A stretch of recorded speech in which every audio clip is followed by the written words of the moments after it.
Hi everyone.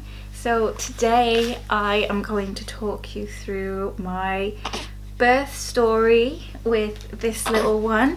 If you don't follow me on Instagram or you didn't see my previous video, this is Sienna. She was born on the 23rd of April and I just love her so much. So yeah, let's get right into it because it's a little longer than Saskia's and I think there's just a lot more to talk about. So I had been having Braxton Hicks for weeks and then they just gradually started to get more intense to the point where they were getting painful. And then on the 22nd of April I was having, I thought they were Braxton Hicks, but well, to begin with I thought they were Braxton Hicks, but then I realised that they were contractions and I was having them 10 to 12 minutes apart all day from getting up to going to sleep. Yeah, all day. Nothing changed, they didn't get closer together. They were lasting for around 40 seconds to a minute, and then around 10 p.m. as I was going to bed they got to 10 minutes apart and very painful. They were hurting anyway, they were hurting like contractions do, so I knew they weren't Braxton Hicks. But then at 10 p.m. when they went to 10 minutes apart, they got very painful. They always ask you if you can talk through them, and at that point it was getting to the point where I couldn't. Oh my goodness, this child. Why you always poop? Yeah, where was I? So I tried to go to sleep because I was going to bed, and I was still getting them every 10 minutes. I slept for about 30 minutes. They kept waking me up. So around 2 a.m. I decided just to get up. They were 10 minutes apart still, and then I think within about half an hour of being up they went to 6 minutes apart. And again, very painful. So at about 20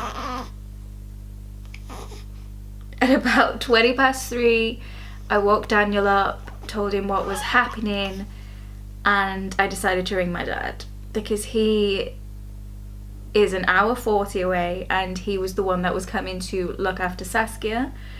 So I rang him at 20 past 3 in the morning, told him my contractions. Well, this is how the conversation went. He answered the phone. I said sorry, I think I said sorry, and he goes, how far apart are they? I said 6 minutes. He swore and said they're on their way. And he got here I think in about an hour and a half because there was obviously no traffic at that time. Yeah, and they were still 6 minutes apart. They were getting to 5 minutes apart, and yeah, so we were sort of just relaxing.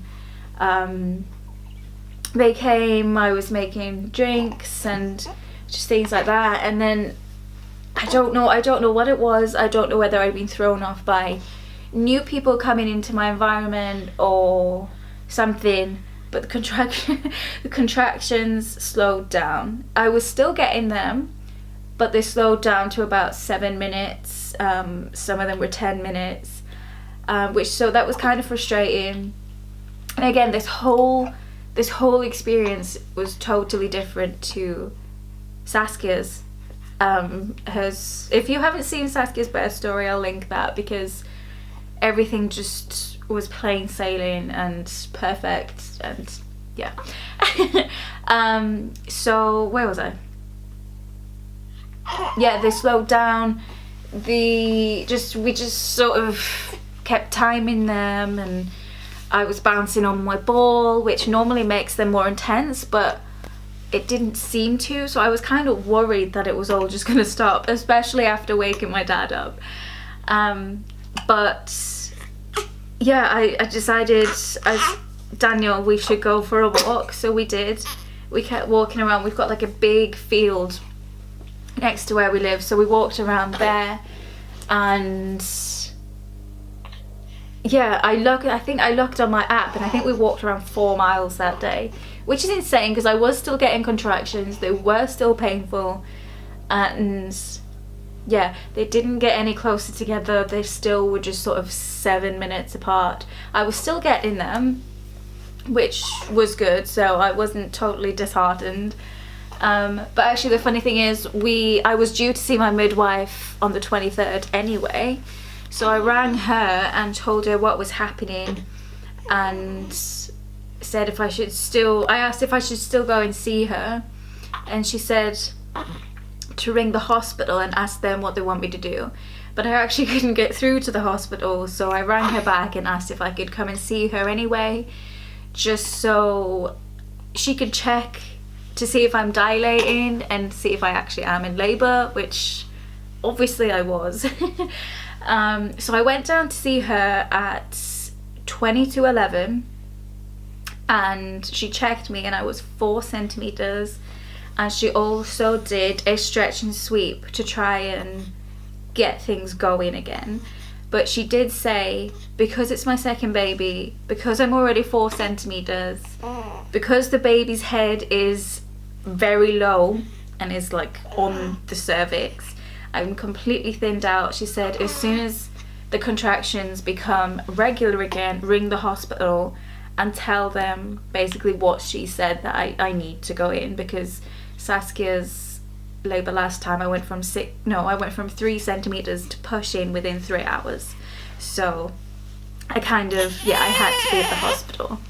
So once they were regularly 5 minutes apart again, I rang the hospital and they said basically, no, the labour ward won't accept you until your contractions are about 3 minutes apart. Which was frustrating because I knew how fast Saskia's went, and I really didn't want that to happen again when I wasn't at the hospital. But anyway, within the next 20 minutes or so, the contractions were 2 to 3 minutes apart. Very quickly. They were so intense. So yeah, I rang them. They said come down to leave our things in the car until they decide if I'm staying. But it's just, this whole experience was different. And when we got to the hospital, we just had to park the car up anywhere until I had gone in, because obviously I couldn't walk very far. And then so we had to go to triage, which I didn't experience last time. And I think this is what really threw me off, because I went there, I gave them my notes, they said there's no beds at the minute, can you wait in the waiting room? So I did. Daniel went to park the car, so I'm sat on my own with strangers having contractions 2 minutes apart. I mean, I'm in full-blown labour, about to give birth at this point. And so yeah, a lot of pain, room full of strangers. And then when they finally called me, and it was a long time, well, it felt like a long time, I don't know how long it actually was, but it was enough time for Daniel to come back and sit with me for a while. So yeah, I went in and they were like, can you pee in this pot? Give them like a urine sample. And contractions are still coming, and it was just the way this one lady was talking to me, and I said I didn't know if I could give them a sample. It was just in like so much pain, wasn't really thinking about that, and they basically said I had to. So at that point, that made me cry. I don't know, I was just very emotional this time around, and I did cry quite a bit.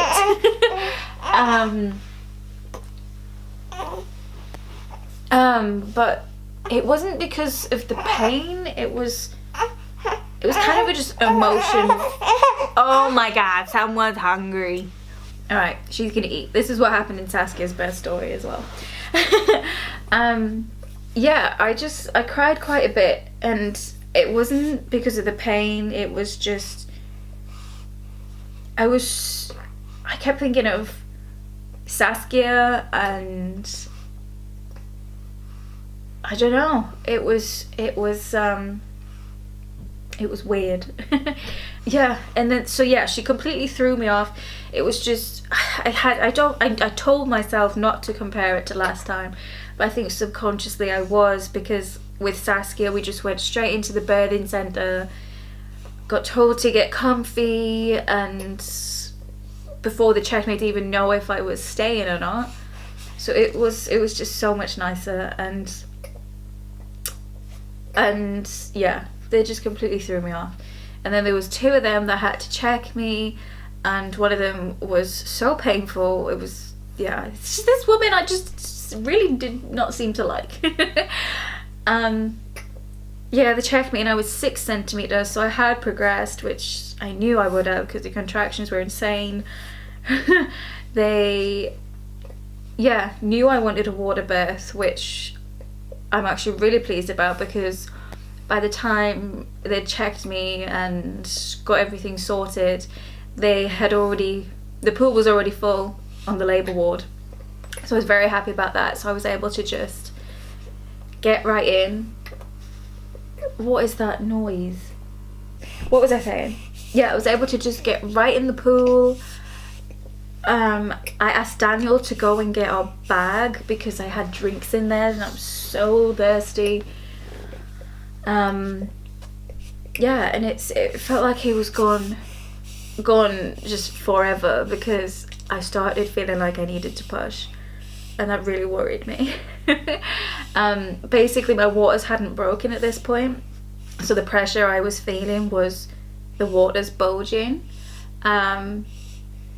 So they did break while he was gone, and then I was ready to push at that point. Oh, I was pushing. The midwife said, yeah, my waters had broken, so to just go with my body. And I did, and he came in at the right point. He came in and I was pushing. Yeah, the pushing amount of time I was pushing this time was way shorter. Obviously it is, your first baby goes up and down, and yeah, and turns out she was back to back, so it was a lot harder to push her out. Even though I was pushing for less time, it was much harder pushing her out. And yeah, as she was coming out, she sort of turned. So as she turned, she wrapped the cord around her neck, which was fine because she was, you know, being born anyway. So it wasn't round long enough to do any harm. Yeah, and then she was pretty much born at 2:56. So I saw the midwife at 20 to 11, and Sienna was born at 2:56. So it all did go pretty quick. Because she was back to back, and because she turned as she was coming out, I did need stitches, which was, yeah, it was alright. I think you build things up in your head way worse than they actually are. I thought my recovery was going to be awful, but my recovery has been it's been worse than Saskia's. It's been taking a lot longer, but the stitches were the one thing that didn't bother me. Anyway, then I got out of the pool and onto a sofa for the placenta to be delivered, and it took a lot longer. It did take quite a while, and they struggled to get it out. I lost way more blood than last time. They had to keep checking that it was sort of an okay amount. Yeah, it was just sort of borderline. It was okay. It was a lot, but it was okay. Anyway, yeah, so she was born. She's 8 pounds 7 ounces. And just look at her little smushy face. She's 2 weeks old now, 2.5 weeks. So she just seems so massive because Saskia was tiny. Like, she was in tiny. Can you just hear the banging? Oh my god. yeah, and then we got to take her home the same day. We did, and you got to meet your big sister. Yes, you did. And she loves you so much. Yes, she does. I'll talk about my recovery and things like that in a different video, I think. I don't want this one to go on too long. But yeah, I feel like I've forgotten something. We did skin to skin, let her find her way to feed, and obviously she latched on straight away. She's a guzzler. She loves her milk. Yeah, but I think that's it. We sort of spent time together, and then we were home by, I think, 8:30, 9 p.m, something like that. Yeah, I think that's everything. So thank you for watching. Subscribe if you're not already, and I'll see you in my next video. Bye.